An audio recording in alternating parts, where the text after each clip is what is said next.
5월 첫 번째 어린이 주일 예배 함께 하시는 성도님들 환영하고 축복합니다.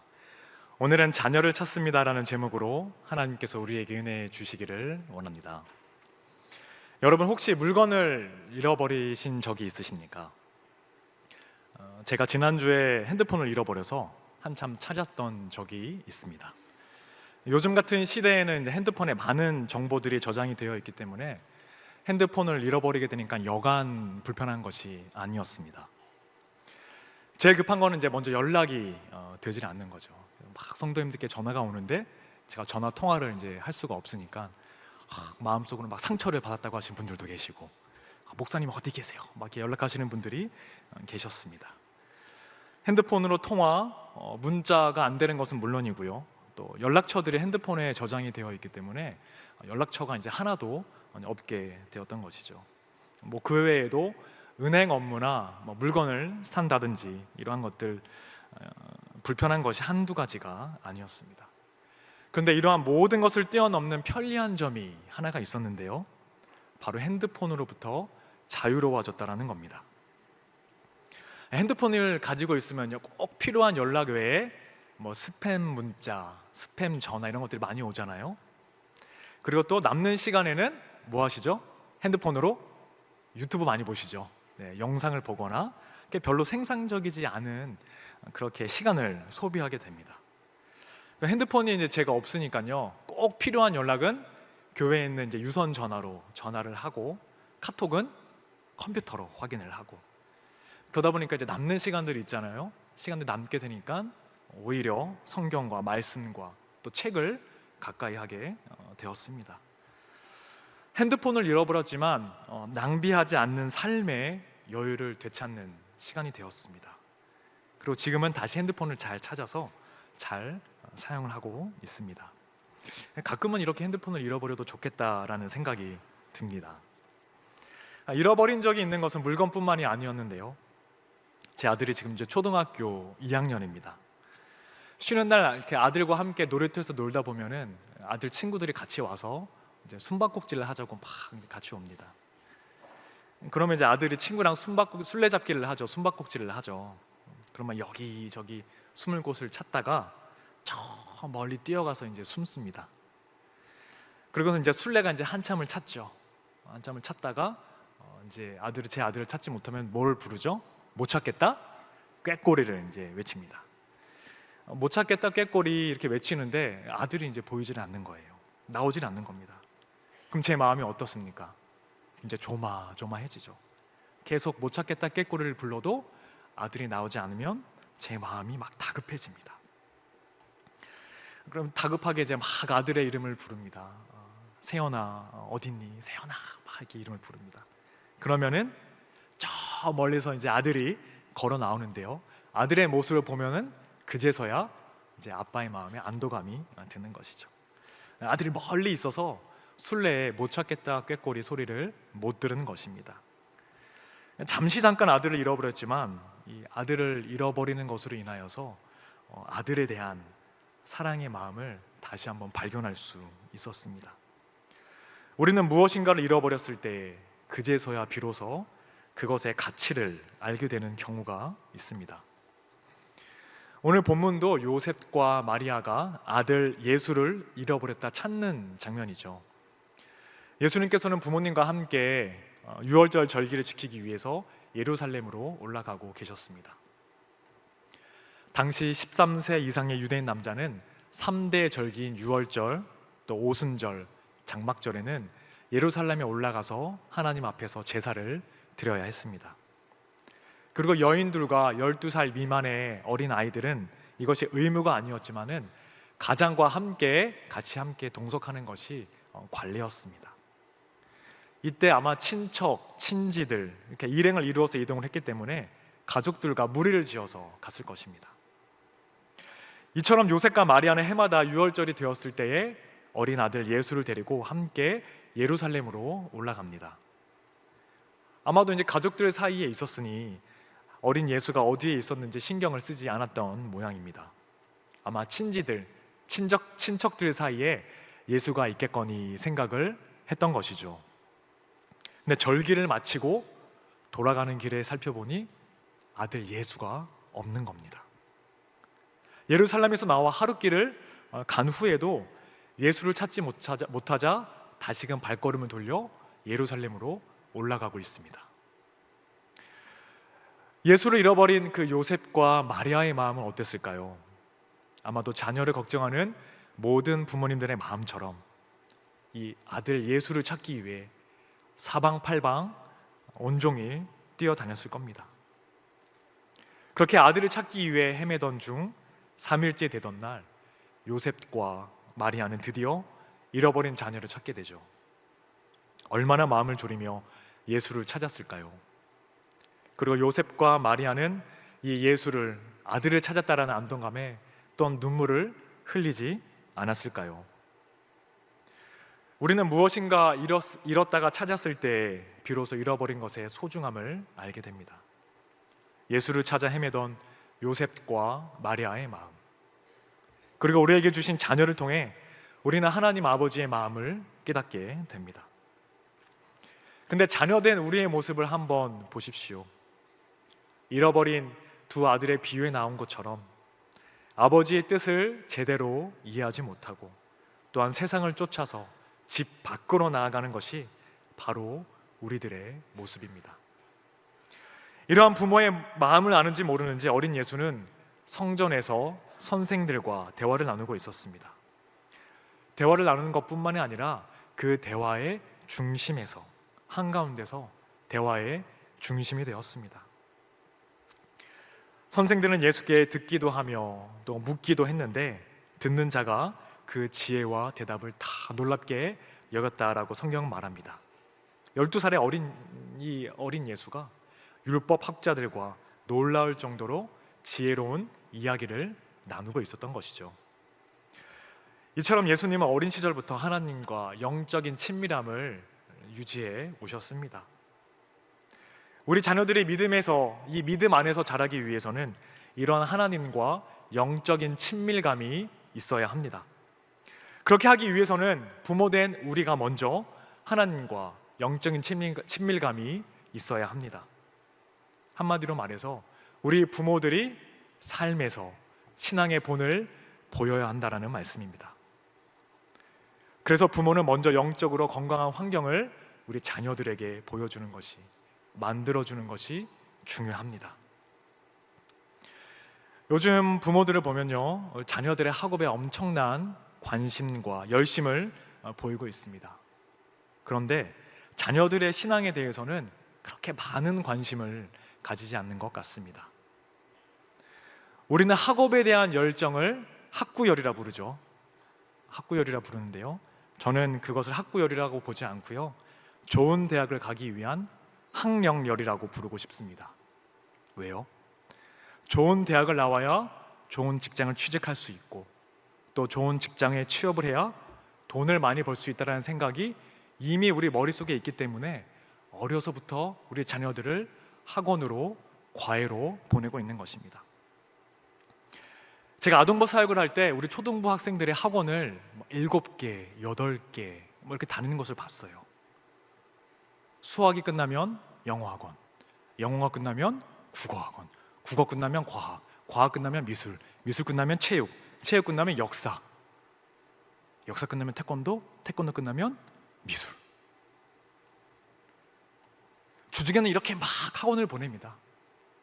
그러면서 신앙교육은요, 일주일에 한 번 교회 학교에 맡기는 것이죠.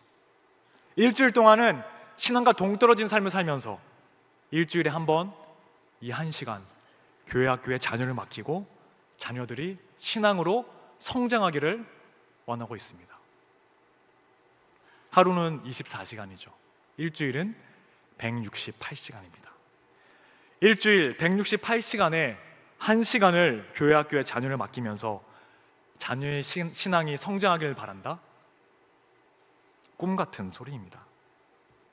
특별히 자녀들이 계시는 분들이 있다면, 또 손자, 손녀들이 계신 분이 있다면 우리의 자녀들은, 또 우리의 손자, 손녀들은 과연 어떠한 생활을 하고 있는지 한번 돌아봐 주십시오. 어떠한 생활을 하고 가정에서는 어떻게 신앙교육을 하고 있는지. 예전에는 토요일에도 교회에 와서 함께 친구들과 신앙생활을 막 했습니다. 심지어 주중에도 교회에 모여서, 아마 여기 계신 분들은 그런 경험들 다 있을 것 같습니다. 그러나 요즘 부모님들 중에는 자녀들이 주중에 가는 것을 탐탁지 않게 여기죠. 주중에 교회 가는 것뿐만이 아니라 주일조차 가벼이 여겨서 예배를 빠지는 것을 대수롭지 않게 여기는 부모들도 있습니다. 특히 고3 자녀를 둔 부모님들, 교회는 대학 가라, 대학 가면 다니라고 말하는 부모들이 있죠. 학창 시절에 신앙의 기초와 틀을 세워놓지 않으면 과연 대학에 가서 교회를 갈 수가 있을까요? 그렇지 않습니다. 오히려 교회를 점점점 더 멀리하게 됩니다. 그래서 가정에서의 신앙교육이 참 중요합니다. 가정에서의 신앙교육이 제대로 되지 않으면 우리의 자녀들을 세상에 빼앗길 수밖에 없습니다. 자녀를 세상에 잃게 된다라는 말입니다. 예수님께서도 어릴 적부터 부모님들께 신앙교육을 받으셨습니다. 12살이면 유월절 예루살렘 성전에 올라가서 제사를 드리러 가지 않아도 되었을 텐데, 요셉과 마리아는 굳이 아들 예수를 데리고 함께 하나님께 제사를 드리러 갔습니다. 12살이면 우리나라로 나이로 치면 이제 초등학교 5학년이죠. 초등학교 5학년 아이가 하나님께 제사를 드리러 간다라고 하는 것은 어찌 보면 어린아이 입장에서는 지겨울 수도 있습니다. 하지만 예수님은 어린아이셨지만 자신의 정체성에 대해서 정확히 알고 계셨습니다. 온 세상을 구원할 메시아. 우리 예수님은 온 세상을 구원할 메시아였음에도 불구하고 부모님의 권위에 순종하셨습니다. 그래서 예수님은 어릴 적부터 부모님의 신앙의 본을 따라 부모님께 순종한 삶을 살아가신 겁니다. 예수님도 어린 시절 부모님께 신앙 훈련을 받으셨는데 우리의 자녀들 또한 가정에서 신앙의 훈련을 받지 않아야 하겠습니까? 먼저 우리 가정에서부터 그러한 예배의 회복이 일어나기를 축복합니다. 잃어버린 줄 알았던 자녀가 성전에서 선생들과 이야기하는 모습을 보며 요셉과 마리아는 이런 어린 예수님의 행동을 이해할 수 없었습니다. 마리아는 12년 전 천사를 통해서 예수님이 성령님으로 잉태한 사실을 잘 알고 있었습니다. 또 엘리사벳과 시므온, 안나의 증언을 통해서 태어날 아기가 하나님이 보내신 메시아라는 사실도 잘 알고 있었습니다. 그럼에도 불구하고 요셉과 마리아는 연약한 인간이었죠. 예수님은 그러한 것과는 상관없이 겸손하게 부모님께 순종했습니다. 48절 말씀을 보면 마리아가 이렇게 얘기를 하죠. 어찌하여 우리에게 이렇게 하였느냐라고 말하면서 내 아버지, 즉 육신의 아버지와 함께 내가 예수를 찾았다라고 이야기를 합니다. 그러자 예수님은 이렇게 얘기를 합니다. 내가 내 아버지 집에 있어야 될 줄을 알지 못했습니까? 예수님은 두 아버지를 둔 아들이었습니다. 마리아는 내 아버지 요셉을 이야기했지만 우리 예수님께서는 내 아버지 하나님을 이야기하고 계셨습니다. 육신의 아버지인 요셉과 하늘의 아버지인 하나님, 그 어느 하나라도 무시하거나 버릴 수 없었습니다. 예수님은 육신의 아버지에게도 순종하셨지만 하늘의 아버지에게도 순종을 하셨습니다. 이러한 겸손과 순종은 예수님의 삶의 전부라 할 수 있습니다. 이처럼 우리가 자녀들에게 가르쳐야 할 덕목이 바로 순종, 겸손입니다. 눈에 보이는 육신의 부모님에게 순종하지 않으면 눈에 보이지 않는 하나님께 순종할 수 없는 법입니다. 여러분은 겸손이 무엇이라고 생각하십니까? 겸손. 만약에 제가 이렇게 피아노를 막 이렇게 연주를 하고 있다라고 한번 생각을 해보십시오. 제가 피아노를 잘 치고 있는데, 예수님이 아니죠. 큰일 날 뻔했네. 목사님, 네, 저는 예수님이 아닙니다. 목사님, 피아노를 정말 잘 치세요. 이렇게 얘기했을 때, 아니에요. 저 피아노 잘 못 쳐요. 아니에요. 이렇게 보통은 생각들 많이 하시죠.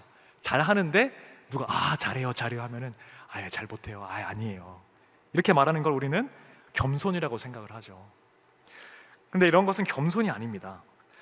민수기 12장 3절을 말씀을 보시면요, 모세에 대해서 이야기를 하는데요, 이렇게 이야기를 하고 있습니다. 이 사람 모세는 온유함이 지면의 모든 사람보다 더하더라.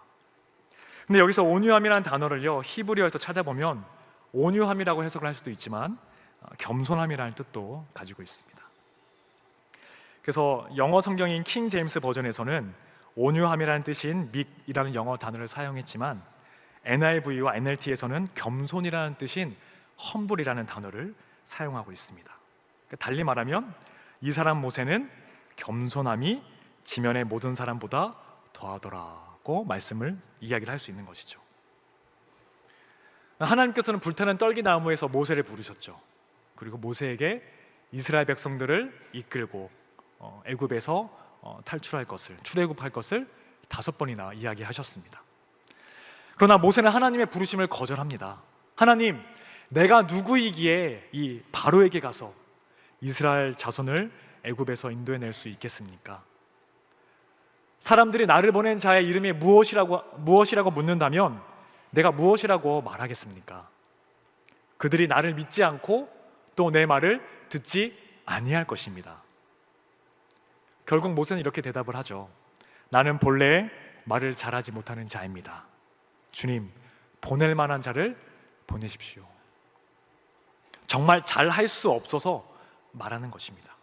왜냐하면요, 모세는요, 광야에서 40년의 생활을 보낸 양치기에 불과했습니다. 정말 말을 할 줄 몰라서 하나님, 저 말고 다른 사람을 보내주십시오. 겸손은 내가 할 수 있는데 못한다고 말하는 것이 아니고요, 정말 할 수 없어서 주님 앞에 모든 것을 내려놓고 포기하는 것, 그리고 우리 주님께서만 하실 수 있습니다 라고 고백하는 것이 바로 겸손입니다. 모세가 주님 앞에서 그렇게 고백했던 것 참 말입니다. 두 번째는 순종입니다. 하나님께서는 우리를 사랑하셔서 모세에게 10계명을 주셨습니다. 십계명은 크게 두 가지로 나눌 수 있습니다. 1계명부터 4계명까지는 하나님의 사랑에 대한 말씀이고요, 5계명부터 10계명까지는 이웃 사랑에 대한 이야기입니다. 하나님께서는 우리 가운데 요구하시는 사랑은 하나님을 향한 사랑뿐만이 아니라 우리 주변 이웃들에게 향한 사랑까지 포함이 됩니다. 특별히 하나님께서 이웃 사랑의 계명 중에서 가장 첫째로 주신 계명이 바로 부모 공경입니다. 부모 공경이 이웃 사랑의 가장 기본이 되며 그만큼 중요하다는 것입니다. 하나님의 말씀대로 부모와 자녀의 관계가 올바로 세워져야 가정이 건강할 수 있습니다. 그래서 우리 자녀들의 가정생활 가운데 지켜야 할 말씀은 바로 부모님께 순종하는 것입니다. 부모님께 순종하는 것이 곧 부모님을 공경하는 것입니다. 그렇다면 하나님께서 왜 자녀들이 부모님께 순종하라고 요구하시는 겁니까? 하나님께서 우리에게 부모님을 허락하여 주신 이유는 하나님의 대리자로 부모님을 세우셨기 때문입니다. 부모님의 헌신과 수고를 통해 자녀들을 보호하고 양육하도록 하셨다라는 겁니다. 그래서 자녀들은 부모님을 세우신 하나님의 권위를 인정하고 부모님께 순종을 해야 합니다. 그것이 결국 하나님께 순종하는 일이기 때문입니다. 성경 안에 많은 믿음의 사람들이 이와 같이 부모님께 순종하는 사람들이었습니다.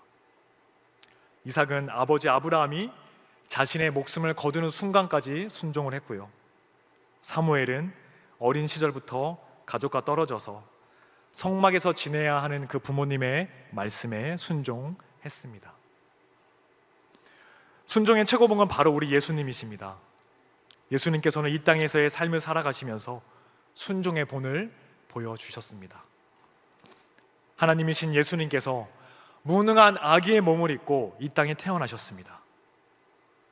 예수님께서 직접 자신의 삶으로 겸손과 낮아짐의 모습을 보이신 것이죠. 그리고 순종의 절정은 바로 십자가 사건입니다. 하나님이신 예수님께서 죄인들을 위해 십자가에 달려 돌아가신 일입니다. 우리는 죽을 수밖에 없는 죄인이었습니다. 하지만 하나님께서, 그 예수님께서 우리의 죄를 위해 십자가에 달려 돌아가심으로 말미암아 우리는 속죄함, 즉 죄사함을 받았습니다. 그리고 우리 주님께서 3일 만에 부활하셨죠. 그리고 어느 누구나 그리스도 예수를 믿기만 하면 구원을 얻을 수 있게 되었습니다. 예수님께서도 아버지 하나님의 뜻에 순종하셔서 결국 십자가를 지셨고, 하나님께 대한 그 순종을 통해서 우리와 같은 사람을 구원해 주셨습니다. 에베소서 6장 2절 3절 말씀을 보면 이렇게 말씀하고 있습니다. 내 아버지와 어머니를 공경하라. 이것은 약속이 있는 첫 계명이니 이로써 내가 잘되고 땅에서 장수하리라. 부모님을 공경하는 자녀에게 하나님께서는 잘되고 오래 사는 축복을 약속해 주셨습니다. 또 골로새서 3장 20절 말씀을 보면 자녀들아 모든 일에 부모에게 순종하라. 이는 주 안에서 기쁘게 하는 것이니라고 말씀합니다. 부모에게 순종하는 자녀들을 하나님이 기뻐하신다라는 말씀입니다. 우리가 하나님의 말씀에 온전히 순종할 때 하나님은 기뻐하시죠. 뿐만이 아니라 순종하는 자녀를 둔 부모도 기쁠 수밖에 없습니다. 그리고 그러한 기쁨은 결국 우리에게 돌아오게 됩니다. 이처럼 우리가 하나님의 말씀에 온전히 순종할 때 우리는 하나님께서 주시는 참된 기쁨을 누릴 수 있습니다. 유대인의 속담을 보시면요, 이러한 속담이 있습니다. 하나님께서는 어머니의 손을 빌려 사랑을 베푸신다. 또 종교개혁자인 루터는 우리가 부모님을 하나님 다음으로 모셔야 한다. 그리고 마지막 신학자 칼 바르트는 부모는 하나님의 대표자요 하나님의 대리자이다 라고 선언했습니다. 그렇기 때문에 우리는 부모님께 순종하며 또 부모님을 공경해야 합니다. 부모된 우리도 해야 할 일들이 있죠. 바로 자녀들에게 하나님에 대해서 잘 가르치는 것입니다. 무엇보다도 신앙을 유산으로 우리 자녀들에게 남겨주어야 합니다. 우리 60년의 전통을 가지고 있는 우리 안산제일교회가 그러한 신앙의 유산을 우리 자녀들에게, 우리의 다음 세대들에게 물려주어야 할 것입니다. 우리의 자녀들, 우리의 손자, 손녀들을 한번 보십시오. 학교에, 학원에, 과외에 주일에도 쉬지 못하고 학원을 다니는 우리 아이들에게 쉼이란 없어 보입니다. 그야말로 월화수목 금금금입니다. 주일에 자녀들을 우리 교회로 보내주십시오. 우리 부모들도 신앙의 선배들에게서 그 믿음을 물려받지 않았습니까? 이제는 부모된 우리 세대가 우리 자녀들에게 신앙의 유산을 물려주어야 할 때입니다.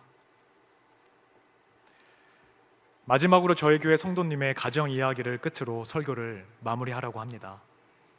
안산이 고향이신 우리 교회 성도님이 계십니다. 성도님께서는 할머님이 한 분 계셨는데요, 벌써 40년 전 일이니까 안산이 개발되기 전이었죠. 그때 안산은 막 농가 밭이 밭밖에 없었다라고 합니다. 그래서 그 할머니 이제 댁에서 이제 교회까지 그 논밭을 걸어 다니시면서 교회에서 예배 드리시고 매일매일 새벽마다 새벽 예배를 드리셨다고 합니다.